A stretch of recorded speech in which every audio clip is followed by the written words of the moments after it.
going on, YouTube? Welcome back to Cryptid Saturdays, and today's Saturday we are going over the Cryptids of Arkansas. So this one's got a little bit of fun. I'm actually originally from Arkansas, so I actually did know a bit about a few of these.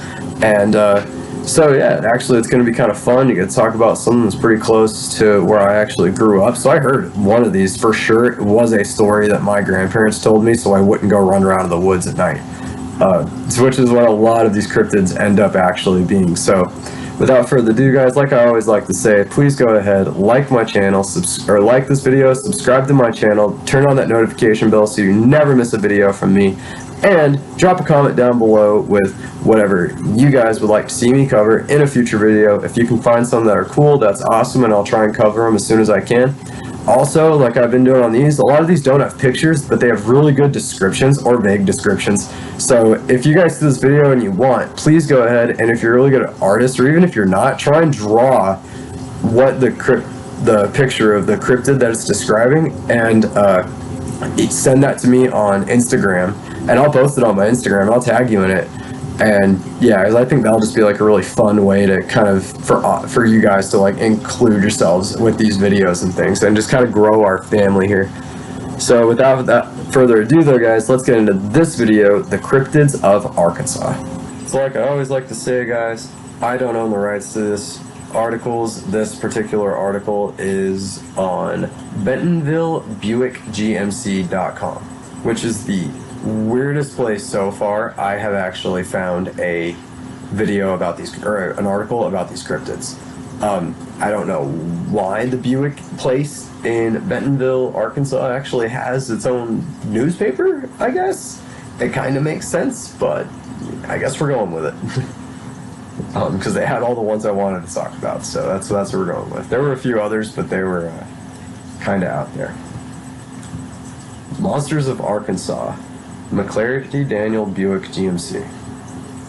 It's October, and that means it's a perfect time for telling spooky stories around the campfire. The folklore of Arkansas is full of these kinds of tales.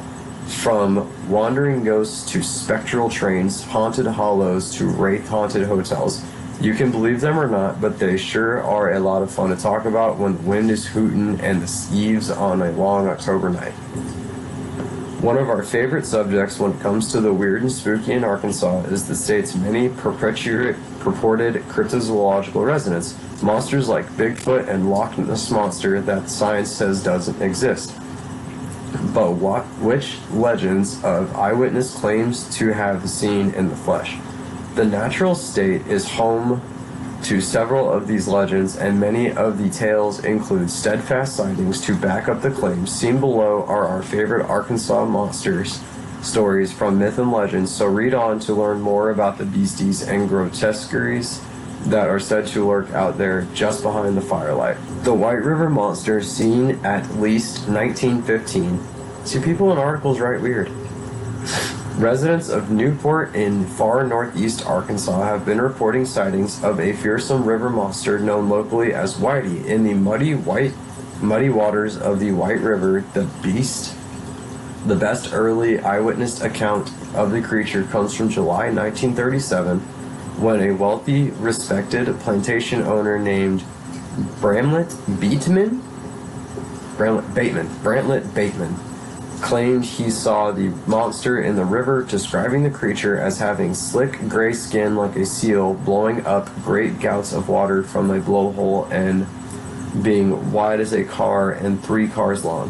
That's in the neighborhood of 40 to 50 feet long. Bateman was convinced enough of the existence of the creature that he helped spearhead the construction of a huge rope net to span the river in an attempt to try and capture the beast.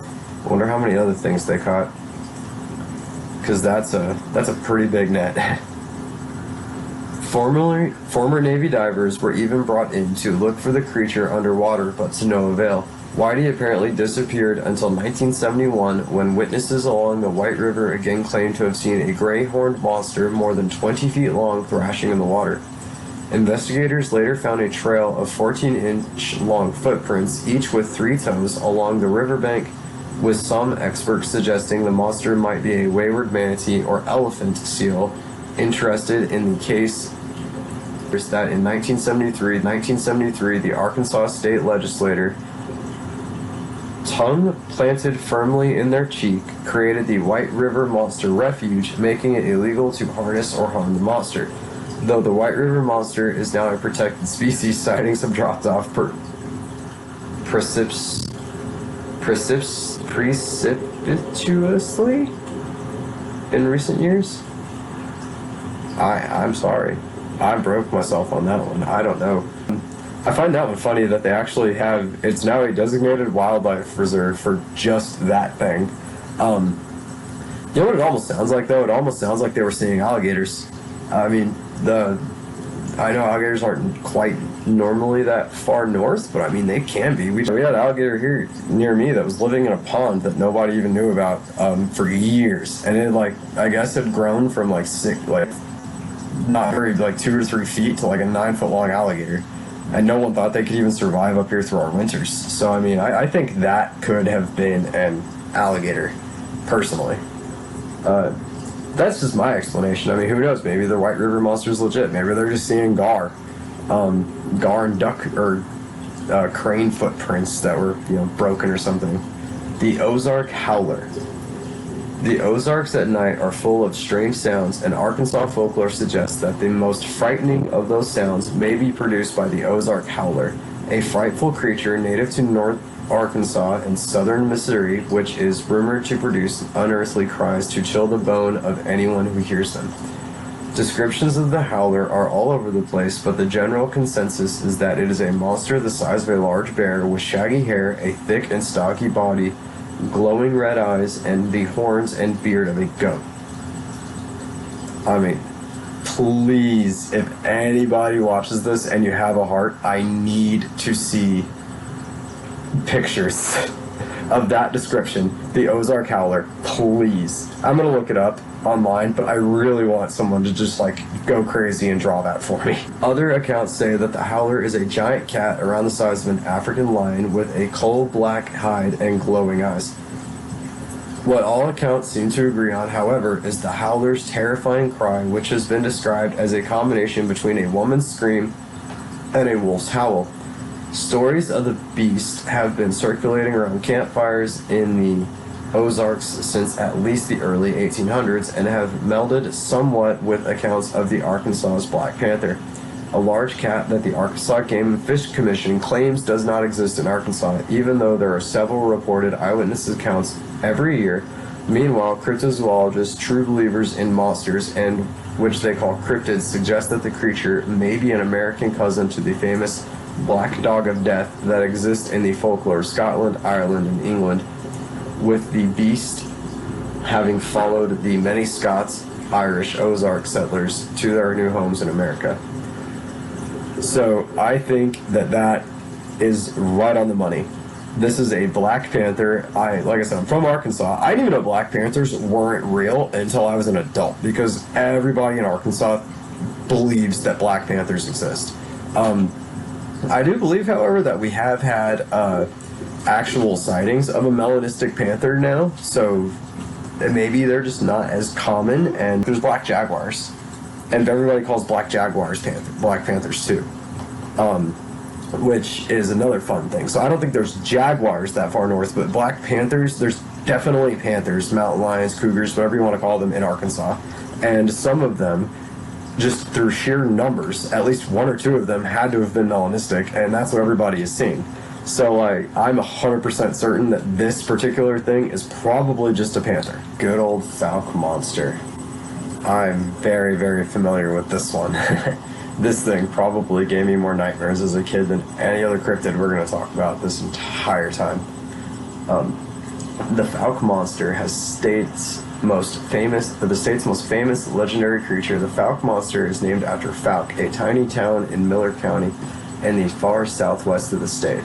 Stories of a large hairy creature have been circulating in the area since at least the 1940s, but the legendary really took off in May 1971 after Falk resident Bobby Ford and his family raced into town to report to local police that the previous night they and their home had been attacked by a hairy creature that stood 7 feet tall, stood upright like a man, and had bright red eyes. Ford's wife, Elizabeth, and Ford's brother said it All started after they saw the creature on their rural property and took a shot at it with a rifle, knocking it down and apparently wounding the creature. The Fords told deputies that the enraged creature then attacked the house, trying to break in through the windows and doors, and at one point putting a long, hairy arm through a window in an effort to grab one of them. After several hours under siege, the Fords were able to escape and drive to town and report what they'd seen. After Bobby Ford was treated for shock, bruising, and scratches at his local hospital, police investigators visited the property and found no monster, blood, or corpse, but did find huge, strange tracks and claw-like gouges on the porch of the house.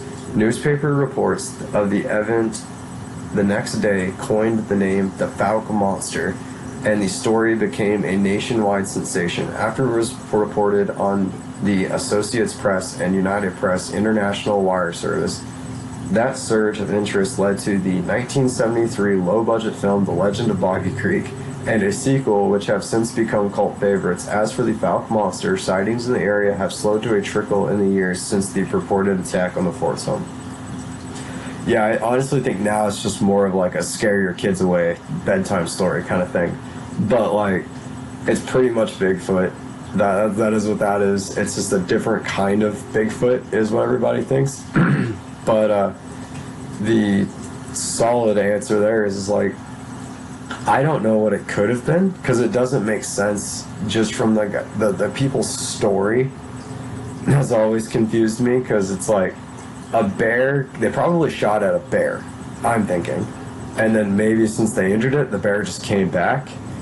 But it would have been like the biggest bear you'd ever seen. Like, it would have to be the size of a grizzly bear, which in 1971, there were no grizzlies in Arkansas.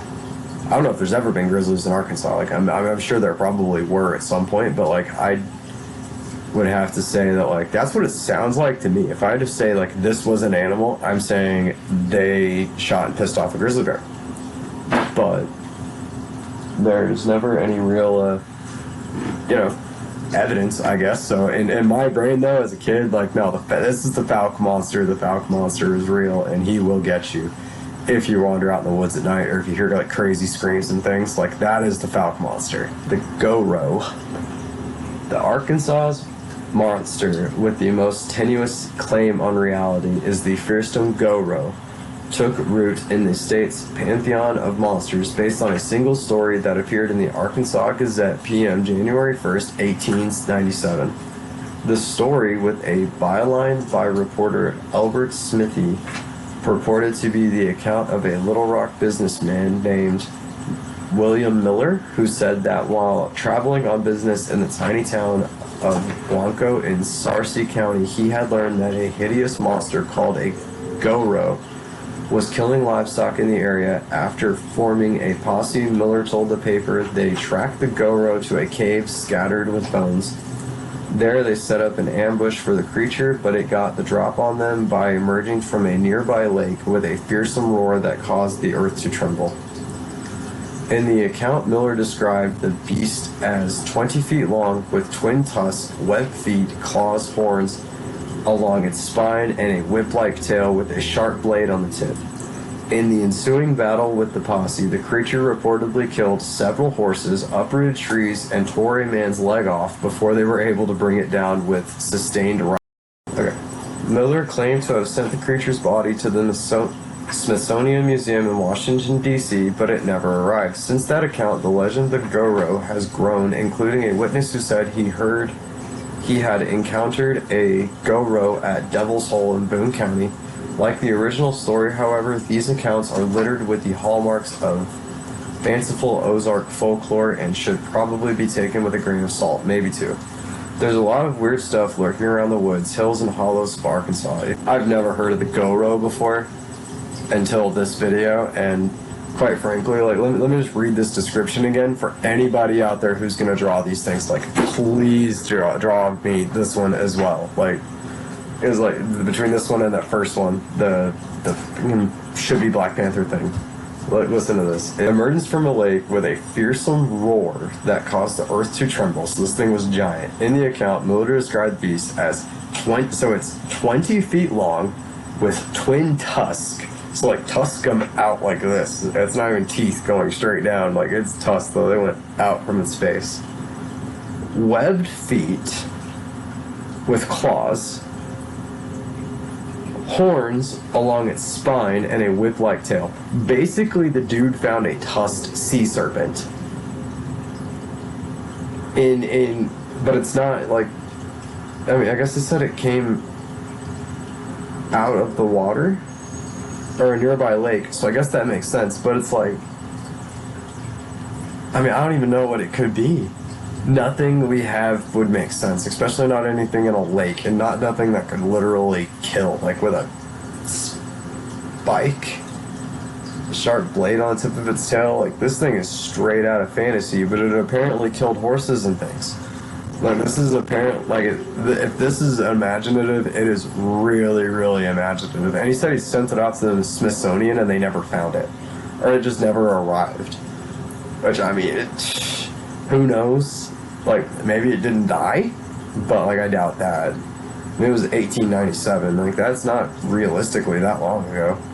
But, like, I don't know. I think that one's probably one of the more interesting ones I've heard out of Arkansas. So those were probably one of my more favorite ones to cover that we've covered so far. I know we haven't done that many, mostly because I'm from Arkansas and I actually knew about a few of these. Please drop a comment down below and let me know if you also heard stories about any of these things as well. Please let me know if you think if my explanations on what they could be are on the nose or not. And yeah, please message me any of those drawings you guys try and do on Instagram, because I would really love to see those things. But I hope you guys learned something. I hope you guys had fun with this article, as much fun as I did. And yeah, like I always say at the end, guys, please remember, like, subscribe, hit that notification bell, comment down below, and on top of everything else, guys, follow me on Instagram. And I will see you guys in the next video.